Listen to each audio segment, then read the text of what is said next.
Here we are on the job. That there is a 100-metre roll of horticultural pipe, very cheap.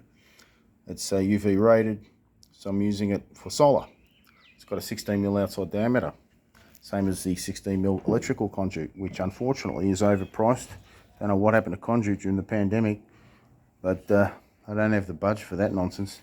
Plus, when you cable tie this properly with a stainless steel cable tie, it compresses a bit and holds really firm.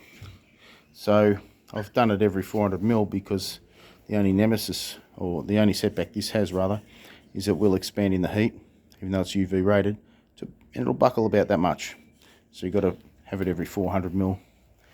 Now this solves a massive problem in solids. The worst part of the job is the bird's nest of wiring underneath an array.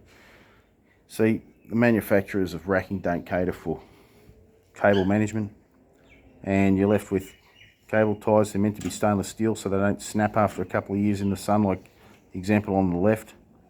And that means a lot of stainless steel cable ties to hold cable, which is very thin diameter. There it is. And as you can imagine, that is very droopy. So you need a lot of cable ties to do it properly. Very time consuming on a pitched roof, risk of falling in the heat, very hard work, and everyone says, bugger that, I'm taking a shortcut. So instead of, and you don't have the luxury of having a whole toolkit up there. So you can't have all the multitudes of tools as I've got down here.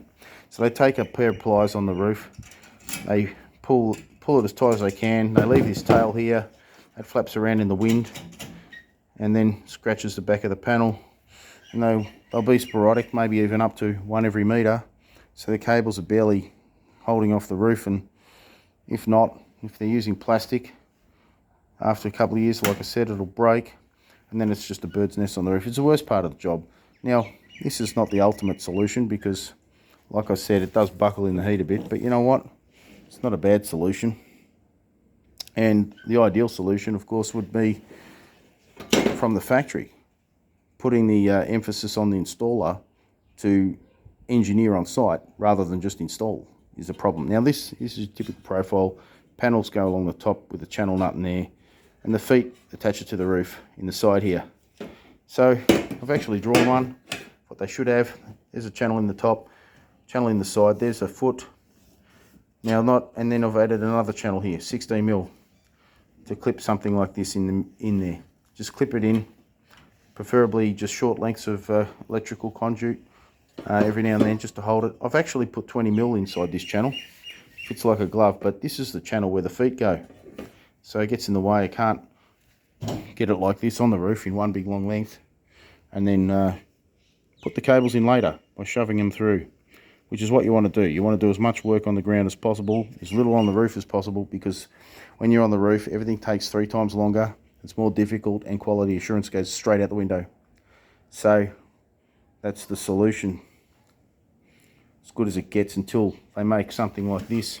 Not only would it have an extra channel to clip in conduit, but it would also be a high profile. And in Australia, we've got very crooked roofs, and the more adjustability, the better. This foot here would be taller as well. The slot in there would be longer, and we wouldn't end up with a solar coaster, another problem in Australia. Anyway, that's that. That's what the point of the video is. What are we doing? We're doing 28 panels, 475 watts on a house. If you don't go big, go home. Well, we're already home, as you can see, but not my house, but somebody else's house. And the reason for that is if they ever upgrade to a battery system or hybrid, they've already got the massive array on the roof. That's the way to go. Or if they put an EV charger on, that could come later. So we've got east, north, and west over the other side with a 10 kilowatt single phase inverter with a kilowatt hour meter for export limitation. Oh well, I've got to redo these because see, I haven't put the cable tie close enough together. Fortunately they slide along, and like I said, not perfect, but nearly there, because the manufacturers never cater for the installer. So I'll have a stab at those guys. Not a bad solution. See you later.